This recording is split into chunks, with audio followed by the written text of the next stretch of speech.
Mes très chers amis, bonjour. Nous sommes le 5 juillet de l'année 2025, un jour symbolique pour des millions d'Algériens.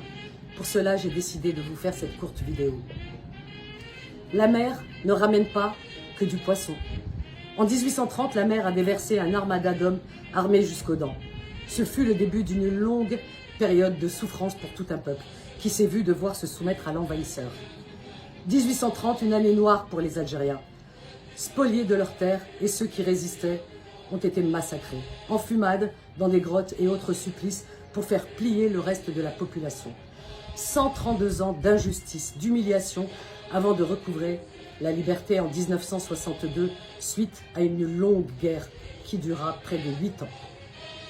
Comme si la souffrance du peuple colonisé, spolié de ses terres et soumis au joug colonial ne suffisait pas, une catastrophe sans nom a vu le jour. Gerboise bleue est le nom de code de l'essai nucléaire français destiné à tester la première arme nucléaire de la France. Il a eu lieu le 13 février 1960 à 7h04 du matin dans la région de Regan, à l'époque des départements français du Sahara durant la guerre d'Algérie, au lieu dit de Hamoudia. Cette bombe perchée sur une tour métallique haute de 100 mètres développe une puissance de 70 kilotonnes. L'explosion est entre 4 et 5 fois plus puissante que celle d'Hiroshima. Alors que les habitations les plus proches se trouvent à seulement 70 km, Gerboise bleue entraîne la projection de retombées radioactives dans une zone de 200 km de large et de 100 km de long.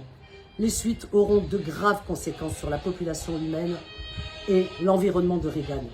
Le gouvernement colonial, peu soucieux du sort des populations civiles, n'a jamais estimé le nombre de ces dernières.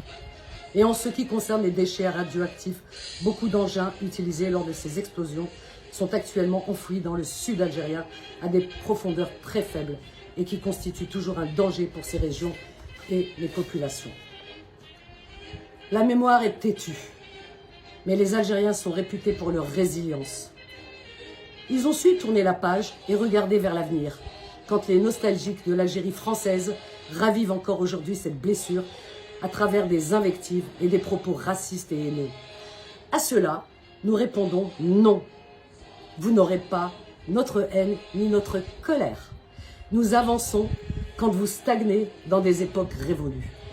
La France d'aujourd'hui n'est pas notre ennemi. Bien au contraire, nous respectons la République et ses lois. Le peuple français est et restera lié à jamais au peuple algérien. La réalité d'hier n'est pas celle d'aujourd'hui. Une poignée de haineux ne représente pas le peuple français qui aspire à vivre en paix et en harmonie aux côtés du peuple algérien, ami, jamais ennemi. 5 juillet 2025, 63e anniversaire du jour de l'indépendance.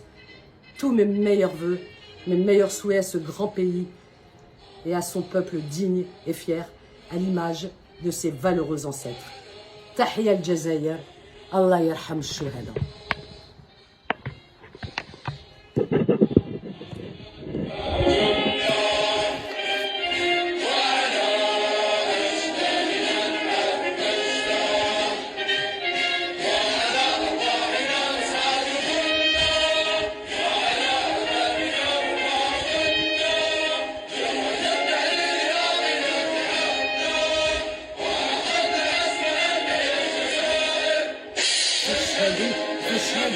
أشهد